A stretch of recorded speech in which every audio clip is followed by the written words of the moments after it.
Question and answer. You've seen it before, but now I'm doing it. Not reinventing the fucking wheel here. All right, what the hell? What are we doing here? Green Bomb Post asks, what's up with the red pin? Oh, you mean this red pin? So that's a remembrance poppy. It's much more of a thing in Britain than it is here. But basically a lot of people wear it in November to sort of memorialize the soldiers who fought in World War I initially, though I believe kind of the general idea of it and the way that I've always taken it is just kind of like a nice way to like thank veterans and just sort of say, yeah, we see you, we appreciate you. Hope that answers your question, Green Bomb Post, whoever you may be. What is your family's history? So my mom's people are mostly Serbian, my dad's people are mostly German. My dad's people came over in the 1890s, I think, and they lived in the Midwest, which is kind of where they stayed. My parents actually met in Chicago. That's where they grew up. And yeah, my mom's people, they came over from the Balkans after World War II. You know, whoever was basically left of the family, Hitler got most of them. What did you think of The King on Netflix? Okay, The King. I thought it was lame. Though it had some good moments. Like Outlaw King, The King was just way too short. Although, whereas Outlaw King was like consistently good and like consistently interesting and exciting, The King just kind of wasn't. Timothée Chalamet was fine. You know, I'm a big Shakespeare guy. I'm a big fan of Shakespeare. And those history plays, like what are they called? Like the Henriade or some shit. Like Henry IV's parts 1 and 2, Henry V, and then Richard II, obviously before all those, and then Henry VI, part 1 and 2. I mean, those plays are great, and that's like that whole story of like that dynasty. That's what, like 8 hours of theater, and it's just like great stuff. Each of those plays are amazing. I mean, especially in my opinion, Henry IV, part 1. It's just a fucking amazing play. And The King just kind of like took everything from Henry IV, 1 and 2, and Henry V, and just like crushed it into 90 minutes. And it just didn't do anything for me. It just seemed like it was moving along at such a breakneck pace. So there was also that twist at the end of The King, like where fucking, what's his face? The gay assassin on the Borgias, who's a great actor. What's that guy's name? Fuck. Yeah, he's fucking fantastic. I love that guy. But yeah, he was, you know, he plays like the kind of the nobleman who is like the most trustworthy one, and then turns out that he's been playing Henry the whole time and sort of had a false pretense for war and all that kind of shit. Sorry, I just fucking spoiled the movie. But anyway, yeah, that was like a good twist, but it didn't really like save the rest of the movie. The rest of the movie was just kind of tedious. Though Robert Pattinson was great in it. He had a great like French accent thing going on. He had a great little character.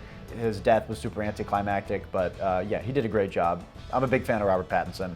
If you haven't seen The Lighthouse yet, you need to.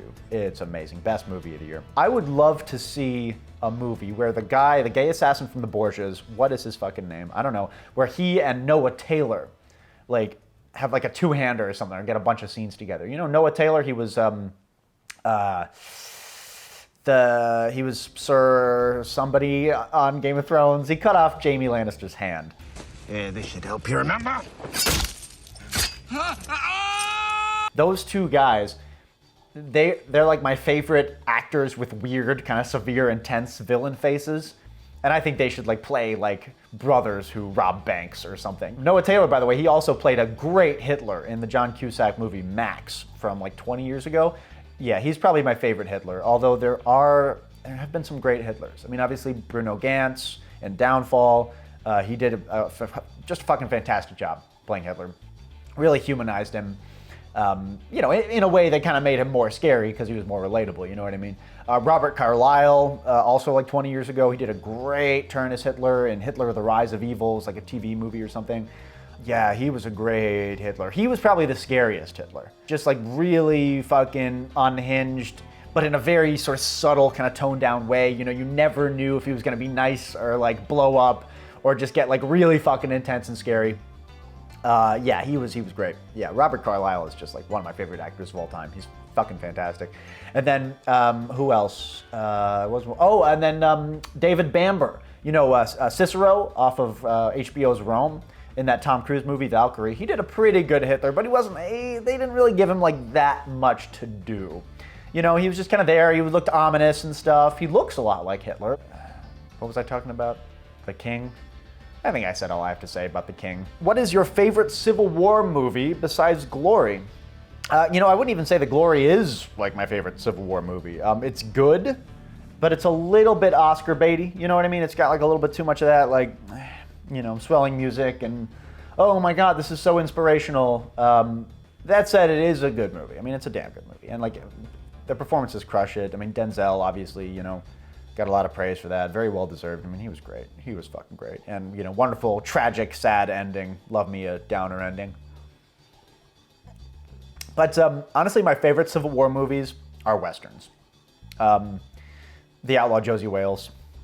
I don't even know if you can technically call it a Civil War movie, but The Outlaw Josie Wales is one of my favorite movies of all time. And it is just absolutely fucking stupendous. Such a solid Western. In my opinion, Clint Eastwood's best. It's got a little bit, I think it's just like, I rate it a little bit higher than Unforgiven. Not too much, but like a little bit. I just think it's absolutely amazing. So many quotable, great lines, you know, so many like badass moments. Also, kind of a Civil War movie, but not really, but the good and the bad and the ugly. I mean, it's just a masterpiece. Like, you just can't go wrong with that movie. Though I may like for a few dollars more than The Good, the Bad, and the Ugly. Oh, and then there's also The Red Badge of Courage. Now, The Red Badge of Courage is like a 60-minute movie from like, when was that made? 1950, I want to say? Late 40s, early 50s. With Artie Lang, This should help you remember. Audie Murphy. Duh, fuck, yeah, the guy, the veteran who became an actor, yes. So, yeah, Audie Murphy is great in it.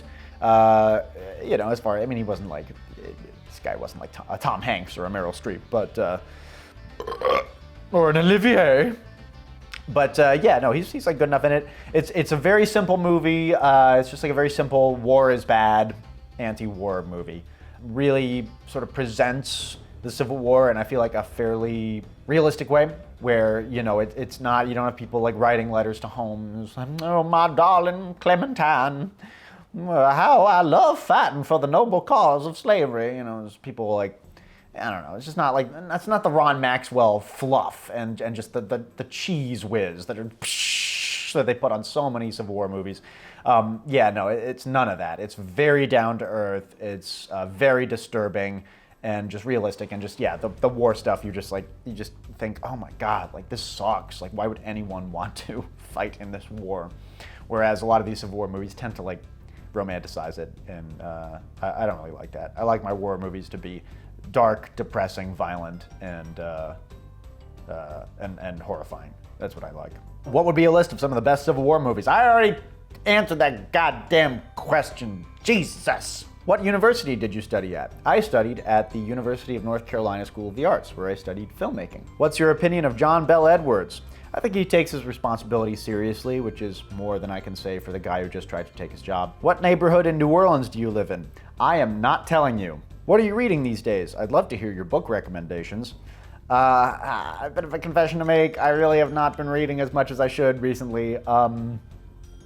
Yeah, my girlfriend is a huge reader, and she reads like 30 minutes to an hour every day. Yeah, she's been really getting on my case about it, which is good, because it is important to read a lot. But I've been dropping the ball recently. I've been juggling too many projects. I've got like YouTube and then just like 2 like fucking major projects that I'm working on right now, which you guys will hear about, I'm sure, in due time. But what I have been reading fairly recently is, let's see what I fucking got. Here, let me find some. These are the ones that I've been reading like most recently, like over the last few days. You know, speaking of Civil War stuff, you guys will dig this one. It's a Civil War diary. It's fucking, yeah, I read that this summer. Honestly, there's like, that's a whole video, like my book recommendations of just like stuff that are just my favorite books. That's a separate video. But here's kind of what I've been reading recently, like past few months. Company H, which I think I might have mentioned in my Gettysburg live stream from a few months back. Company H is a memoir from Sam Watkins, who was a private corporal in the Army of Tennessee, in the Confederate Army. And he is funny, man. This guy has such a great sense of humor. There's some great quotes in here, man. This guy was clearly a huge weirdo. On Sunday morning, a clear, beautiful, and sunny day, order was given for the whole army to advance and to attack immediately. We were supporting an Alabama brigade. The fire opened. Bang, bang, bang. A rattle-de-bang. Bang, bang. A boom-de-bang. Bang, bang, boom. Bang, boom. Bang, boom. Bang, bang, boom. Boom. Whir, zoo, zoo, zoo. A ripping, roaring, boom, bang. That's literally what he wrote. Company H, definitely recommend. Whoop. Mistborn by Brandon Sanderson is my fucking fantasy read. Yes, this book's alright. A lot of people said it was the greatest of all time. It's not. What this is good beach reading. It's got a pretty solid villain. It's no Game of Thrones. 1632 by Eric Flint, which is a story about yeah, this book's all right. Like, the premise is stronger than the story or the characters, but yeah, it's kind of worth checking out. Some good sort of 17th century, 30 years war kind of history stuff in there. It's nice and violent. I like that. And then finally, we have Hitler's American Model, which I don't want to talk too much about because this is going to be part of a video that I'm going to make. How has your view of American history and society changed over time, and how has learning more influenced that? That's a good, tough question. So a lot of it has been life experience, just learning more about life and what life is like on this planet for semi-intelligent apes. That kind of, that just gives you a lot of insight into everything, including history and including, the culture and the society around you. A lot of it also, I'm not going to lie, a lot of it has also been informed by current events, by things that have happened really since 9/11, I want to say. And I've been a history buff, since then. Since I was a really little kid. And I'm not like super into politics. I'm not a big news junkie or anything like that. But one sort of current event that had a big influence on how I saw history was the 2015 Charleston, South Carolina shootings in the black church, with the white supremacist who shot up the black church. I used to be a lost causer when I was in high school and in college, and I thought about the Civil War a certain way, and then, and I had kind of, by 2015, I'd sort of let go of a lot of that. I'd gone from somebody who had a, rebel flag hanging up in their room to, somebody who, like, still avidly read about Lee and Jackson and shit, but I wasn't, like, quite so, like, sort of outspoken about it, because I realized that it was problematic for a lot of people. But yeah, once those shootings happened, it was a wake-up call for me, man, because I had one piece of, like, Confederate memorabilia left in my house, which was a pair of flip-flops with the Confederate flag on them. And they just were sitting in a closet. I didn't really wear them, but don't ask me where I got them. I don't know, probably in Gettysburg somewhere. Yeah, after those shootings, I threw those sandals, those flip-flops away, and that was like, it's trivial, it's a small gesture, right? But that had a lot of weight for me at the time, I was like kind of throwing away the last bit of myself that like bought into this crap. Yeah, that was an important moment, but maybe not like, I don't want to sort of overinflate its importance as well. Like, the Civil War is one of my many interests, and I know it's what I'm primarily known for, but like, yeah, that in that one particular realm of my interests, that was a big moment. Here's the last one, which I've been avoiding because I don't know how to answer it, but do you ever struggle with the idea of why history matters, especially when so much popular history has been misrepresented? Oh boy. Oh, that's a tough one. I don't know exactly what you mean. If you mean like movies or TV, as far as like historical inaccuracies, it does not bother me at all. Sometimes it can be fun to point out the inaccuracies in something that's really bad, but if something is really good and just inaccurate, then who the fuck cares? Just in my opinion, like, okay, so what? It's a good movie, that's what it's trying to be. That said, you know, I do also really respect movies like, you know, I don't know, The Witch or the aforementioned HBO show Rome that really strive for historical accuracy. I think that's very commendable and should be done more. But I'm not gonna give a filmmaker shit for not being slavishly accurate. If you're talking about like politics and the way people misrepresent history to push their agenda, now that fucking frustrates me, man. That really frustrates me, and everybody does it. No one is immune to this.